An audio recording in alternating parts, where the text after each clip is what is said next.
Hey, I'm Max. I'm an actor, model, presenter, and I've been invited to explore the history of one of Britain's oldest children's charities, the Children's Society.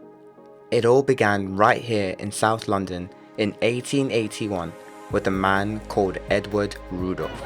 I'm at St. Anne's and All Saints Church, where over 140 years ago, the Children's Society was founded. Edward was a Sunday school teacher who couldn't stand to see the great hardship that poverty was causing the children and young people of London, so he set out to do something about it. I'm meeting with two of his descendants to find out what his legacy means now in a very different world. Hi guys, a pleasure to finally meet you. Max, nice to meet you. So here's a booklet that kind of outlines the first 35 children and young people that actually were taken in by the charity. I've read some very interesting, very sad stories that really encapsulates the time and what these young people were going through. Two sisters, father drowned by falling between two barges in a thick fog. Mother left with 6 other young children. I'm sure that the poverty then was huge. So what do you think inspired Edward Rudolf? He saw something in his own community that he didn't think was fair or right. He was a very, very modest man from a very poor background, but as a Sunday school teacher here in this church, he was very aware of what was going on with children. How he managed to achieve what he did is just extraordinary. The general rules that children should be seen and not heard. Edward Rudolf wanted to hear these children. He wanted them to be seen and heard. I think it just highlights how much of a visionary Edward was to have this notion at this period of time in 1881. He'd had no formal education at all. It sounds like the memory of Edward Rudolf within the family itself is very strong. Yeah, absolutely. Just a huge sense of pride, I think, to see the sort of the humble beginnings to something that the Children's Society is today. That was a really special conversation. Next, I'm off to find out what the charity is doing today to support young people.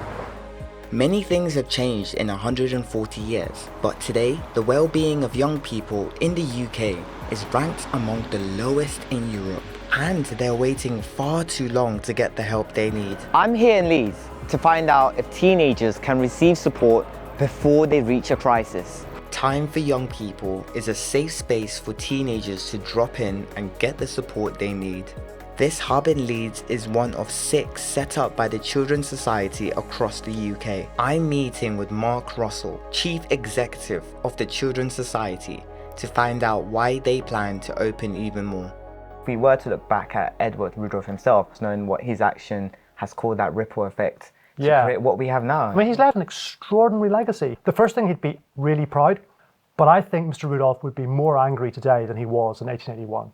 I think he'd think by 2025 Britain would be a better country. He wouldn't realise that children would still be living in poverty or living in poor houses or not having enough food to eat. And of course, children are dealing with stuff today that Mr. Rudolf could never even have imagined, like online grooming or county lines. And when I got this job and I thought about Mr. Rudolf, the 2 words that sprung up for me that I felt summed up his life were anger and hope. He was angry, really angry that life was so difficult for children in Victorian England. But he didn't just sit there with his anger. He had the hope to believe he had the power to effect change. We've got over 4.5 million young people in this country who live in poverty.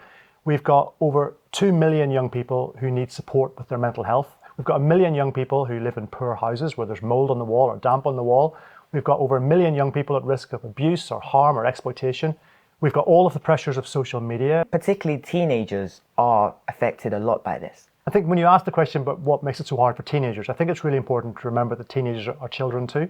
Particularly for young people from the global majority, those challenges are amplified. I think it's hard work being a teenager, and I think our job as an organisation is to help the rest of society recognise that life is hard for young people, and as a society be determined to try and improve things so that British children get a fairer deal. Young people can wait over 2 years for support with their mental health. And in that 2-year period, their mental health spirals out of control, things get more difficult. And that's why being in this building today, Max, is really important, because this is our second Time for Young People hub in the country. First one was London, and now today we're here in this one in Leeds. And this is a centre young people can just walk into off the street and get immediate support with their mental health. And that's our ambition, that we can help galvanise a movement to roll these kinds of hubs out into every community in the country and transform children's mental health once and for all. I now understand why the Children's Society is working to transform the hopes and happiness of young people. That's got to be worth fighting for. What a journey I've been on. Talking with Mark and seeing the work the Children's Society does today has given me hope for a better tomorrow. But ultimately, there's still more work that needs to be done. Thanks for watching my journey with the Children's Society. Over 270,000 children are waiting for mental health support despite a referral.